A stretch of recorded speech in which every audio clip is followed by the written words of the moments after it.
When your company starts expanding and growing, you most likely will encounter people who speak a different language, or maybe English isn't their preferred language.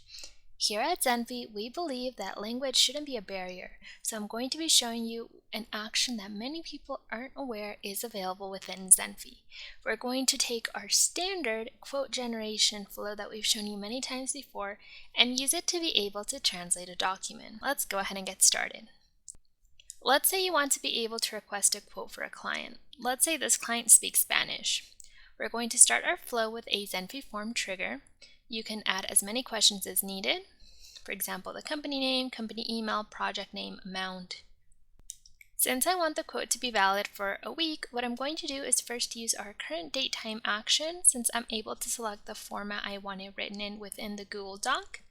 And for the due date, I'll take today's date and add 7 days to it. That way they know exactly how long they have to be able to make use of the quote. As we usually do, we're going to use our create document from template action. This is one of our most used document generation actions. All you have to do is select your template file, which in this case is this one. You're going to notice something really awesome when we translate the document, and that is we're not only going to translate the original text, we're going to maintain the exact formatting as well. So going back over here, you can select this icon to be able to select your template file. Here you'll select where you want to save the file and also the name of the file. So if you want to use information from the form, you can do so. Down at the bottom, you'll be prompted to select if you want to generate a PDF. If you're working with Google Docs, make sure to turn this on because our action does not allow for Google Doc modification. However, if you're using a Word doc, we are able to use that directly. Down at the bottom, we can load the placeholders and indicate which information should be replaced where. For example, information like the dates, they come from our previous actions, while the company name, email, and amount come from the form. And then the star of the show today is translate document.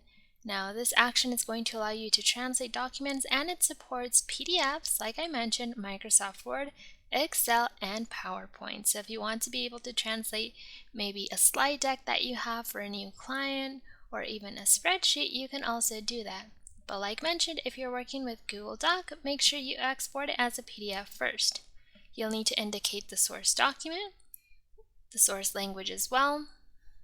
You have the option to select auto detect, however in this case I know the original document will always be in English, and you can use your target language here.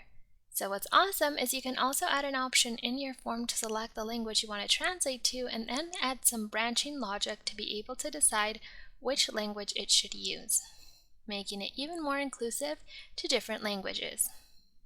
Then we're going to go ahead and send the translated quote to the company.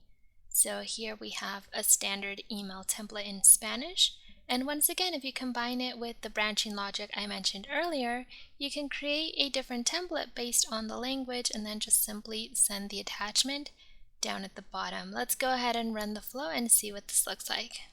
I'll go ahead and submit the form. That will start a new instance of our flow, and it'll first create the document. If I head on over to the selected folder, I can see it generated the PDF and the Google Doc.